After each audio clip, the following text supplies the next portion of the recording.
Hello दोस्तों, welcome to my channel. मेरा नाम है स्वप्निल। दोस्तों, आज से कुछ दिनों पहले मैंने एक चैलेंज लिया था। चैलेंज ये था, मुझे आने वाले 30 दिनों के लिए रेगुलरली डेली 5 किलोमीटर दौड़ना है। तो दोस्तों, ये चैलेंज मैंने क्यों लिया, ये चैलेंज लेने की क्या ऐसी ज़रूरत आ पड़ी थी मुझ पर, और ये चैलेंज लेने के बाद मुझे कैसा लगा, इससे मैं क्या सीखा, ये सब चीज़ें हम इस वीडियो में देखने वाले हैं। शुरू करते हैं।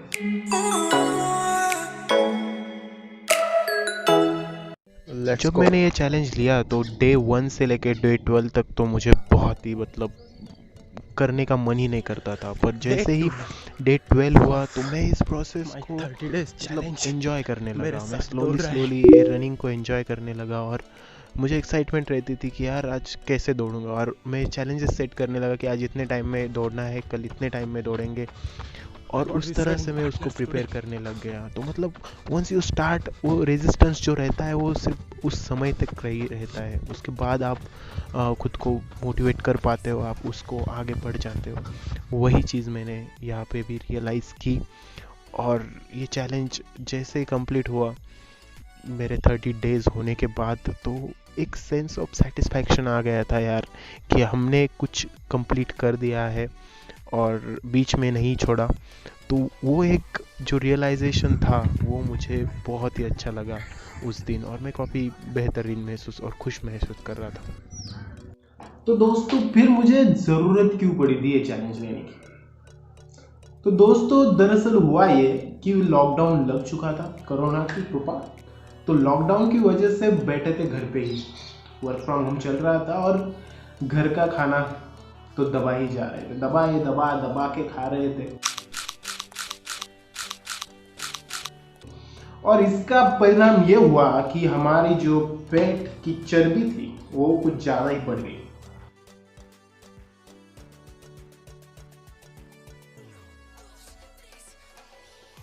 और हम अनकंफर्टेबल सा फील करने लग गए। यार सोचा कि यार क्या करना चाहिए यार। और मैं, ऐसा नहीं था कि मैं एक्सरसाइज नहीं करता था, एक्सरसाइज भी मेरा बीच बीच में शुरू था, पर ऐसा कंसिस्टेंटली नहीं करता था। मतलब वीक में 2 बार कर लिया, 10-15 मिनट, और फिर बस। और खाने का तो दनादन शुरू ही था। तो यार मैं परेशान हो गया कि यार मतलब ऐसा ही चलता रहा तो कहीं लॉकडाउन ख़त्म होते होते ना ही मैं ऐसा कुछ बड़ा सा एनिमल ना बन जाऊँ। यही थॉट के चलते मैंने सोचा यार ऐसा क्या किया जाए कि एक्सरसाइजेस करता हूँ इनको मैं कंटिन्यूसली कर सकूँ बिना रुके। तो इसका एक तरीका मुझे ऐसा लगा कि यार क्यों ना चैलेंज लेके देखा जाए। तो सबसे पहले मैंने जो चैलेंज लिया था वो था, मैं 100 पुशअप्स करने वाला था, 2000 जंप रोप्स करने था, और 100 स्क्वाट्स करने थे। ये मेरा पहला चैलेंज था।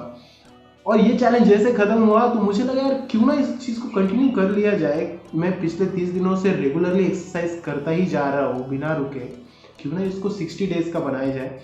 मतलब एक साल में मैं 10 किलोमीटर की एक मैराथन भी दौड़ लेता था। ऐसा नहीं था कि मतलब मैं कुछ भी नहीं दौड़ता था, कुछ तो दौड़ लेता था, पर ऐसा कंसिस्टेंटली और 30 दिनों के लिए 5 किलोमीटर्स, ये भाई कभी नहीं किया था। तो सोचा यार क्यों ना इसको किया जाए। तो मैंने ये चैलेंज लेने की सोच ली। अब बात करते हैं यार इस चैलेंज से सीखा क्या मैंने। मतलब चैलेंज तो कंप्लीट कर लिया 30 दिनों के लिए, तो मैं भाई उठ के दौड़ता ही था। बीच बीच में तो ऐसे भी दिन आए कि भाई मैं कहीं फंक्शन में गया था और फिर शाम को वापस आया, 9 बजे दौड़ा, 8 बजे दौड़ गया। तो मतलब क्या मिला क्या भाई एंड ऑफ द डे, इतना सब बखेड़ा खड़ा करके क्या मिल गया तुम।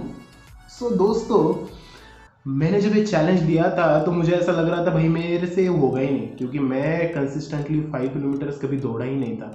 मतलब एक बार कभी दौड़ लेता था, पर ऐसा 30 दिनों के लिए दौड़ पाऊंगा ये मुझे भी नहीं लगा था। मुझे लगा था यार देखते, पर मैंने ये ठान लिया था कि मैं पुश करूंगा खुद को और देखूंगा कि यार ये पॉसिबल है या नहीं। ये जब चैलेंज मैंने कंप्लीट किया तो मुझे रियलाइज हुआ कि यार सारे लिमिट्स तो हमारे दिमाग में ही पड़े रहते हैं, मतलब एग्जिस्ट ही नहीं करते वो रियलिटी में। सिर्फ हम ही हमारी लिमिट्स को मतलब बोल देते भाई नहीं होगा मेरे से 5 किलोमीटर्स। यही मेरी गलती थी। मुझे नहीं लगता था कि मैं 5 किलोमीटर दौड़ पाऊंगा 30 दिनों के लिए। पर जब मैं दौड़ चुका था तो वो एक ये होता है ना कि आपके दिल में वो एक बन जाता है यार कि यार मैंने कुछ किया है, और ये आपको आने वाले जो आपके चैलेंजेस है उनके लिए आपको कॉन्फिडेंस देता है। सो वही हुआ, मैं इस चैलेंज से बहुत ज़्यादा कॉन्फिडेंट फील करने लग गया।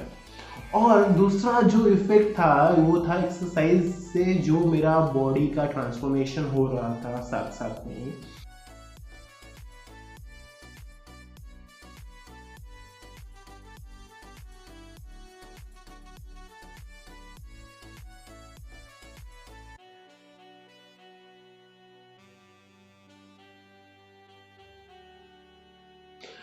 जैसे मैं एक्सरसाइज शुरू कर दिया तो मुझे एक सेंस ऑफ रिस्पॉन्सिबिलिटी आ गई, यार भाई मैं इतना दौड़ रहा हूँ, सुबह उठ उठ के खुद को इतना टॉर्चर करके मैं दौड़ रहा हूँ और मैं दबा दबा के खा नहीं सकता। सो मैंने खुद के ऊपर रेस्ट्रिक्शन लगा दी कि भाई मैं खाऊंगा, मैं मन भर के खाऊंगा पर थोड़ा लिमिट में, थोड़ा ब्रेक मारूंगा उसको। सो ये एक बदलाव मैंने देखा कि आप जब भी कुछ अपनी एफर्ट्स देते हो तो आप मतलब पूरा देने की कोशिश करते हो। वही चीज़ मैंने भी की। सो इसका परिणाम ये हुआ कि मैं स्लाइटली थोड़ा थोड़ा वेट रिड्यूस करने लग गया। मतलब मुझे कोई खास ज़रूरत नहीं, मैं इतना ओवर वेट भी नहीं था, पर फिर भी मैं थोड़ा सा कम फैट परसेंटेज पे आने लग गया। तो इससे मैं ओवरऑल मेरा फिजिकल अपीयरेंस भी थोड़ा बदलने लग गया, मैं कॉन्फिडेंट महसूस करने लग गया। फिर एक और चीज़ मुझे जो काफ़ी ज़्यादा ये लगी, मैं वर्क फ्रॉम होम करता था तो मैं दिन भर बैठा रहता था। तो जब से मैं एक्सरसाइज करने लग गया मेरा मूड काफ़ी अच्छा हो गया। मैं मतलब दिन भर एक्साइटेड रहता था यार, और दिन भर एनर्जी से भरपूर रहता था। मतलब 8 घंटे मेरा काम करके भी मैं कुछ ना कुछ तो करने के लिए एक्साइटेड रहता था। सो ये चीज़ मुझे बहुत अच्छी लगी कि आप मतलब एक सिंपल सी एक्सरसाइज जो आप हाफ एन आवर के लिए करते हो, उससे आपका पूरा दिन का जो मतलब एलिवेट हो जाता है सब। सो ये मुझे अच्छा ये लगा। और सबसे बड़ी बात मुझे ये लगी कि भाई आप कंसिस्टेंट कैसे रह सकते हो, ये मैं सीख गया। मतलब आप खुद को पुश कैसे कर सकते हो यार। ऐसे बहुत सारे दिन हुए कि जब मुझे लगता ही नहीं था कि भाई मैं उठूँ और 5 किलोमीटर दौड़ूँ। मुझे ऐसा लगता था यार क्यों लिया ये चैलेंज, पर फिर भी मैं दौड़ता था। क्यों? क्योंकि यार वो सेंस ऑफ ये बन गया था कि यार नहीं, अभी से छोड़ना नहीं है, अभी से कंसिस्टेंटली करना है।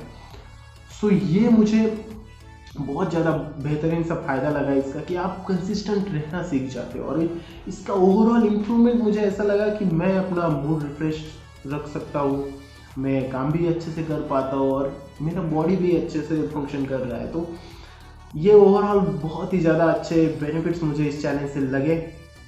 यही है बस।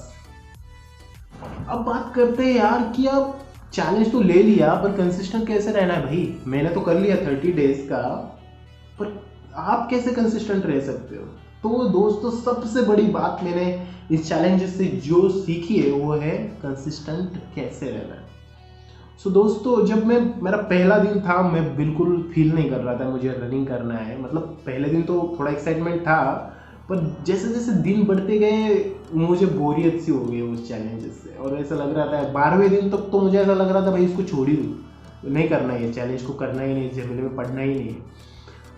फिर मैं उस टाइम पे क्विट भी कर सकता था, पर मैंने किया नहीं। वो क्यों?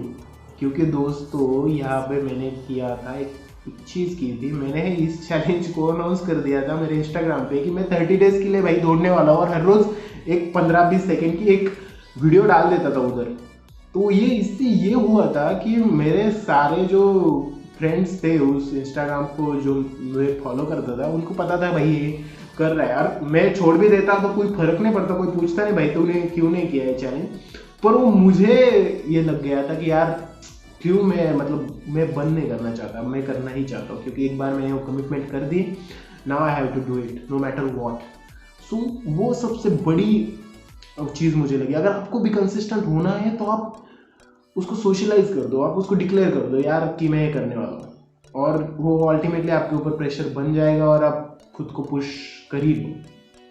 सो ये सबसे बड़ी मुझे ये लगी। और उससे भी ज़्यादा इंपॉर्टेंट चीज़ है आपके अंदर विल पावर होनी चाहिए। भाई मैं चाहता तो मैं दबा के खा भी सकता था दिन भर और मोटा भी हो सकता था, कोई कुछ बोलता नहीं और मेरे को भी कुछ ये नहीं था।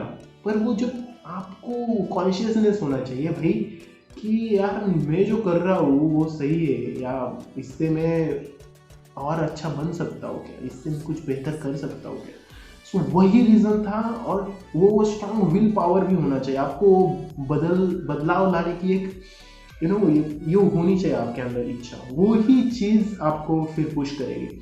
अदरवाइज कोई मतलब ऐसा कोई नहीं है कि आएगा भाई कर ले तू, खुद तेरे को करना है, कोई नहीं आएगा। आपको खुद को ही उठना है, खुद को ही मोटिवेट करना है, खुद को ही अप करना है और आगे बढ़ते रहना है, सिर्फ रुकना नहीं है।